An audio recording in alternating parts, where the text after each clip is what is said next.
Bold of you soldiers to enter my throne room while court is in session. I hope you've something worth my time, or at the very least, worth your lives. The resistance, you say? Fascinating.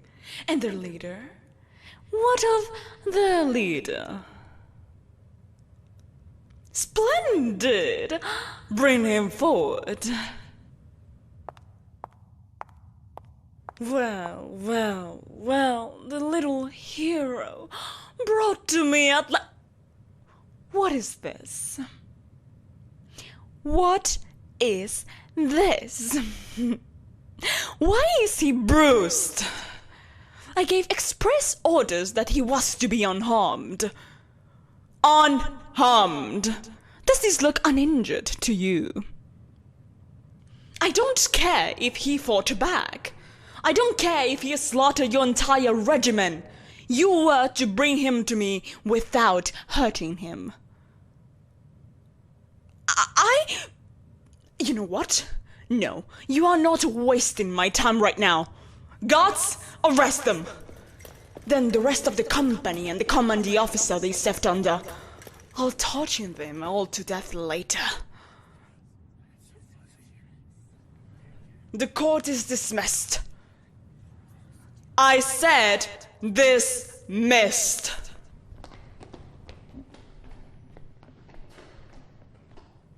Finally, we are alone. Now, to focus on what really matters. I'm sorry they hurt you, my dear.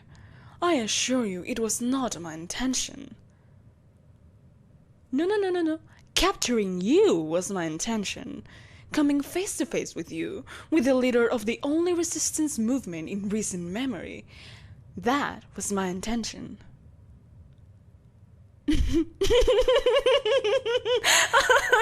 No, not for torture. No, not for death even. Something much more interesting. I have an offer for you. My, so aggressive. Your hatred knows no bounds, does it? Poor thing. Do you even know why you fight me?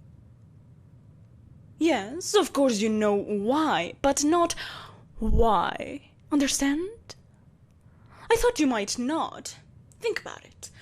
Why is it that you are the leader of the resistance? What drove you to stand up against me when no one else would? Obviously, it was the right thing to do. Anyone could see that. But not one other than you bothered to try. What do you think that might be? And let's add to that, shall we? Everyone who opposed my rise to power over the years is dead, or worse. Why aren't you?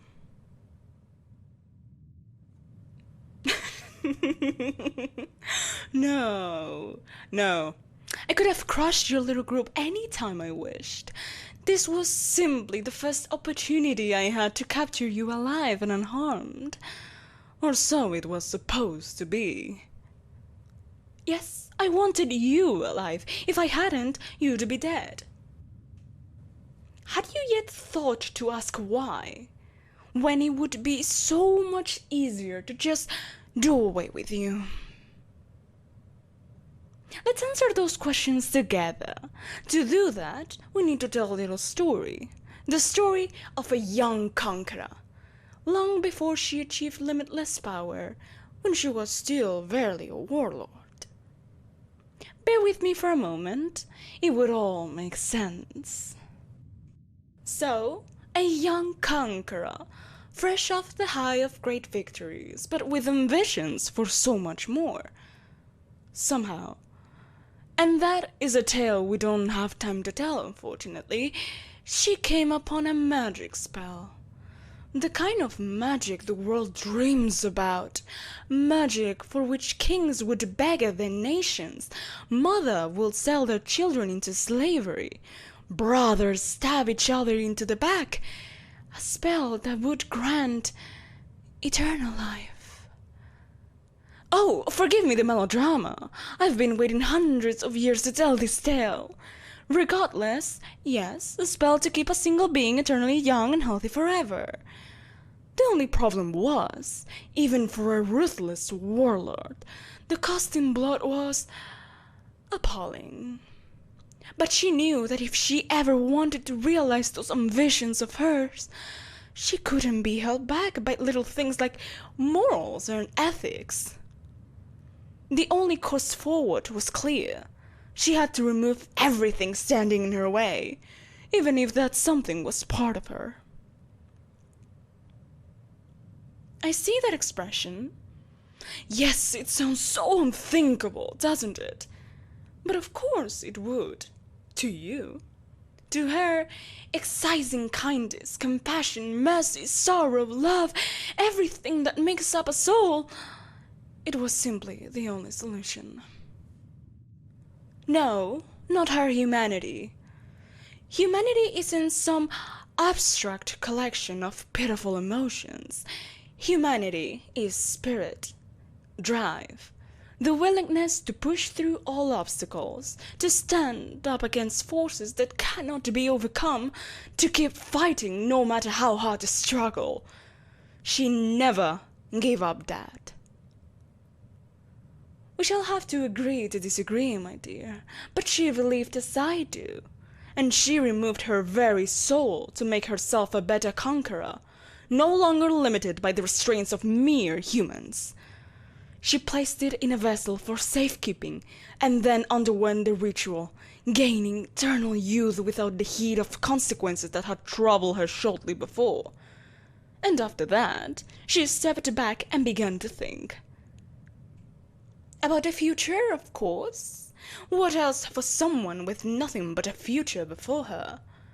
She thought long and hard and came to the realization that, while being soulless is quite good for establishing an empire, it becomes a much more less useful state when it becomes keeping one. Even with absolute power, the only way to manage a populace involves a certain level of diplomacy, mercy, and kindness. So, she needed to keep the soul around, to find some way to reintroduce it when it would eventually be required. She then disappeared from the public eye for a time. It fell short to her, but several centuries passed. The world at large thought her long dead, when she finally returned the most powerful sorceress ever to live. That sounds more impressive than it is, honestly. Anyone with eternal life could achieve ultimate power eventually, although most would take quite a bit longer. Hush! It's not self-aggrandizing if it's in third person. With incredible magics now at her command, the subjugation of the world was relatively easy. All bowed before her, and she ruled unchallenged, and so it has been for longer that you've been alive. Except, it hasn't been totally unchallenged, has it? Yes, in part I'm talking about you. Your resistance wasn't the first, though.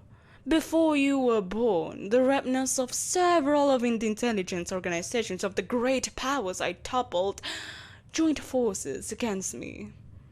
They were difficult to root out, and before I was done, they'd managed to steal the vessel with my soul. I believe they sought to use it against me in some way, perhaps as a kind of simulcratic link. Perhaps a bargaining chip? Who knows? Possibly they merely attempted to destroy it. The only being that can damage a soul is its own owner. But I didn't care. I saw no use for my better nature just yet, and I knew I could always come back and find it later.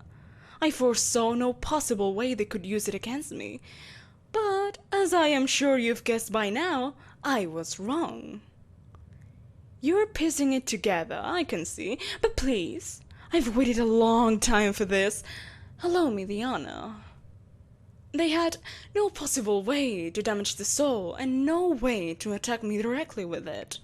But the more wizardrically inclined of them figured out another use. They could make it stronger. Not quite. They were able to, though, credit where credit is due. Some quite impressive pieces of magic. Graft of all the goodness from that young warlord into an infant whose soul was still malleable. An infant who grew to be twice as good as an ordinary person, completely incapable of standing by and watching injustice, full of compassion and love, and quite impossible for a certain all-powerful Empress to kill. Of course, I only found about this later. A short time later to me, but a lifetime for you. I was so prepared to annihilate the resistance movement that had sprung up out of nowhere. But as soon as I saw you, I knew. I knew that you were, quite literally, my better half. I could do you no harm, so I left you and yours in peace while I thought about my options. It didn't take long to realize that this was a blessing in disguise. Over the centuries, I had discovered several minor imperfections in my original plan that this could circumvent. After all, who would trust kindness from their conqueror? No one would even believe a sudden change of heart from tyrannical despot to a benevolent leader. Beyond that, what if there was a flaw in the reintegration process? My soul and I have been separated for a long time, after all. There could be complications. And that doesn't even mention I was no longer sure whether I wanted my better nature back. I've grown quite used to life without silly, inevident things such as remorse or morals. Having all of them in an outside figure was perfect. Someone I could call on for advice or send on a diplomatic missions without suspicion, and whom I could safely ignore when not needed. My, you don't enjoy that particular designation, do you? I thought you might not. Well, that was my original plan, for you to be a kind of advisor in chains, a soul kept at an arm's length, as it were. And yet, the plan found itself changing, without my conscious thought nor approval. You see, the more I thought about you, the more curious I became. What would you be like, this man with two souls, someone so righteous, so noble, so good, so pure? I found I could not ignore my desire to learn. So, well, I learned, I watched, I studied, I tried to understand. And it was, of course, difficult. Trying to comprehend someone with such a fundamentally different worldview, one so incompatible with mine, it was certainly an endeavor. But, while not particularly fruitful, in that I still cannot fathom why you do what you do, it was most definitely worthwhile. Now I know you, I possibly better know you than you know yourself. Your little quirks, your little habits, your likes and dislikes, every facet of your history, everything that makes you, you. And the more I learned about you, the more I realized I just don't need you to be beside me. I want you. Seems foolish, doesn't it? The all-powerful evil Empress wanting nothing more than her polar opposite. But well, there are so many cliches about mothers of the heart for a reason, are there not? I may have removed my love, but by no means did I remove my desire. Or, it should be noted, my lust. I saw no purpose in depriving myself of that.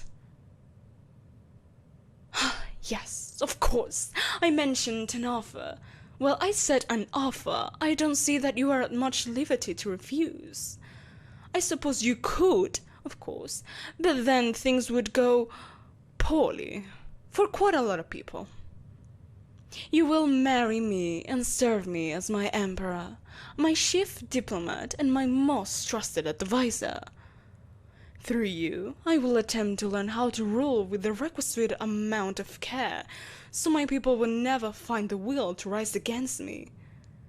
The natural exchange for this is you will have unprecedented levels of control over the greatest empire in the universe. I'm sure you want to try to lead in a kinder direction. Blunt the knife's edge, so to speak. Rein in the worst excesses of a leader without a soul. You would have opportunities to save those I would destroy, negotiate with those I would conquer, lift up those I would crush under my heel. I can make you a promise that I would always take your advice and desires into account before I make any decision, as long as they were based on more than just sentimentality. This is your chance to do more good for all life you've ever could, resisting me. Oh, and as a fringe benefit, of course, you will have access to the most beautiful woman in the world. Believe me, I've checked. All of this is completely unmatched. Yes, I assumed you would reject that. But think about it carefully, though. If you don't choose to take up this burden, the universe is doomed to me forever. Yes, I said the universe. Did you think I would stop at just one paltry world? I intend to prove that when I say all-powerful, I mean it. No, you cannot stop me. Not from the prison I will place you if you reject my offer. Come now. You know that I couldn't leave such a dangerous enemy free. Unless, of course, he was by my side. Freedom is relative, my dear. To some, it means the ability to go where one wishes. To some, the ability to choose their destiny. To some, it simply means no responsibilities. With this choice, I give you the second. If you choose not to be with me, you gain the third. Unfortunately, I don't see a way for you to gain the first, but certainly the way to the farthest from it is by choosing prison. Again, I urge you to reconsider. Think about all the monstrous acts I've committed. All the evil in my heart, all the suffering that led you to revel in the first place. You could save uncounted people from that. You could save the very universe, and there's no way to betray me from inside a cell. So there's that honor of yours coming to the surface. It gets you into nothing but trouble, you realize. Of course you wouldn't. And I wouldn't have you any other way. But still, being positioned so close to me leaves you in a unique spot to tear me down. My blind spot, in fact. Oh, no, you won't be able to. I'm quite sure. But you'll never ever have the chance if you stay rotting in a cell for the rest of your life, will you? I can see you thinking about it. Don't pretend the idea doesn't appeal to you. My dear, it would appeal to anyone. If you won't do it for altruism, then selfish reasons will suffice. Consider being the emperor of the known universe. A tempting offer, if I say so myself. Well, don't dismiss yourself so fast. Unlimited pleasures, food and drink and comforts and servants, and I might even remind you again, the most beautiful woman in the world. Of course, I plan on both of us living forever, so there won't be really a need to be an heir. But having one around couldn't hurt, could it? Besides, the making of such might prove enjoyable. Beginning to understand, are you? Still reluctant? Remember also, I am vengeful, spiteful, an empress who is used to be getting what she wants. Now, we both know that I could never hurt you. If you decide to refuse me, you will face no consequences other than yourself. The rest of the world, however, may not be able to say the same. I have no qualms about taking out my anger on innocence. Darling, I've explained this already. I need a diplomat and a trusted advisor, and I want you by my side. Simple reasons, surely. No, I can promise you that... I've told you No, you don't. You're incorrect. I do not miss having a soul. I cannot miss having a soul. I cannot even comprehend what it would be like to have a soul anymore. And I have long outgrown my naive desire to find out. I merely wish to have access to a soul, as I said. Ugh. Believe what you will, hero. If you wish to search for a modicum of good in me, a seed of redemption, it would be your privilege to do so. Should you remain by my side, that is. You will find nothing, but if the attempt is what convinces you to join me, so be it. Oh? Assurances of what? Don't get greedy now. Oh, I suppose I could have anticipated that one. Yes, if any of your fellow resistance members are still alive, they will be pardoned of their past crimes and released. Ah, there's that noble streak.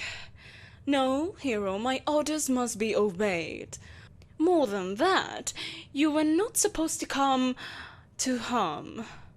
The soldiers who injured you will face the most painful death I can inflict. They are soldiers serving the empire you fought against. Surely favor of them to oppress the people is what you desire. You are infuriatingly stubborn. Is this a preview of the rest of my eternity? If so, I can't wait. Fine. Most of the company will be spared. The ones that actually injured, though, they cannot be allowed to live. That is no negotiable. You're running out of time, so I will allow you to hold that over my head. Either accept your offer or don't. Oh my god. Alright, their executions will be painless. But for injuring their new emperor, they will be executed. Well, if all of these assurances aren't precursors to you becoming their new emperor, you'd best tell me now, so I can put every single execution back on. Why yes, this is extortion. Any other keen insights you'd like to note? If you believe extortion isn't the correct way to secure my reign, then you'll have a very long time to convince me of that, as soon as you take the deal. If it helps, I've already had the rings forged. I can't think of no better use for the remnants of the vessel once they held my soul. Well, you, my dear, are not remnants. I can think of plenty better uses to you. Would you like to experience some of them?